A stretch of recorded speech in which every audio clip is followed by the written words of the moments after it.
my name is Kate Dugdale and I'm the Education and Interpretation Coordinator here at the National Nordic Museum. Today I'm going to be showing you how to do a fun art project at home that is inspired by the Swedish artist Hilma af Klint. Hilma af Klint was born in Sweden in the mid-19th century, and she was a pioneer of abstract art.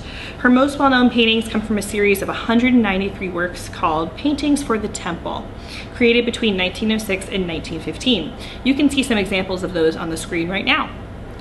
These paintings are owned by the Hilma af Klint Foundation in Stockholm, and you can find links to these images in this video's description. Af Klint purposefully did not exhibit her abstract work while she was alive, as she was convinced the world was not ready for her art. It was not until 1986 that her work was shown publicly in a major show, which was almost 40 years after she had passed away.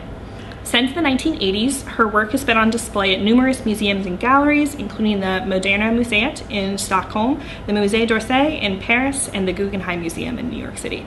For Af Klint's inspired project, all that you really need is something to draw with, something to draw on, something round. I'll be using this National Nordic Museum mug, and a straight edge, and I'll just be using a regular ruler. You also might want some coloring materials, although these are really optional, and you can go in a lot of different directions with what you might want to use. You could use colored pencils, you could use pens, you could use pastels or watercolors. I think I'm going to be focusing on colored pencils and pastels today. The idea is to create an abstract masterpiece of your own, kind of like this as an example.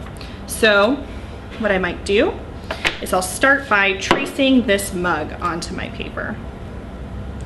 I would definitely recommend using an ink that washes off whatever mug you use or whatever glass you use. So there I have one circle, and then maybe I'll draw another circle that kind of overlaps that circle just to create a kind of interesting image. If you're tracing them on a mug, I recommend turning the mug instead of trying to like go around the mug so that you don't have to try and trace underneath the handle. That's just a little tip from me. Okay, so now I have two circles on here, and maybe I want to do a small circle using the other side of the mug just to kind of give it a little bit more of an interesting look. It's okay if it's not perfect because it can be really hard to trace underneath the mug. There you go. So as you can see, my third circle is far from perfect, but I think it looks fine as it is. So now that I've drawn a couple circles, I'm going to use my straight edge, and I might draw a few different lines kind of going through the circles.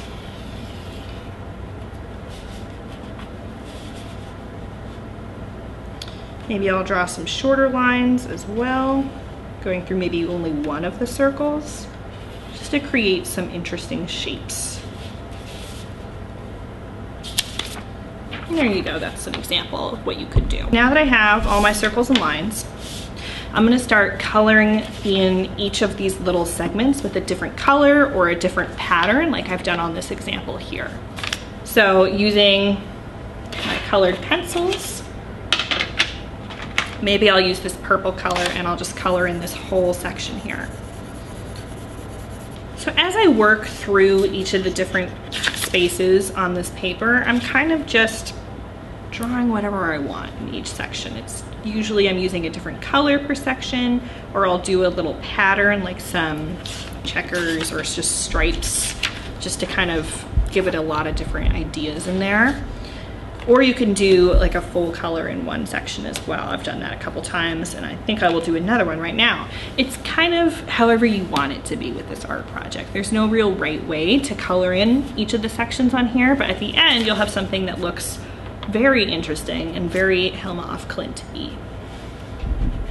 I definitely recommend using a variety of colors because it kind of helps you understand what colors might go together and which ones look cool next to each other, even if you don't think they go together. So definitely be really experimental with what colors you're using and different patterns that you might be trying out. And after you've filled in all of the sections with whatever colors or patterns you might want to do, there you have it. You have your very own Hilma af Klint inspired masterpiece. Thank you for being here with me today. I hope to see you next time.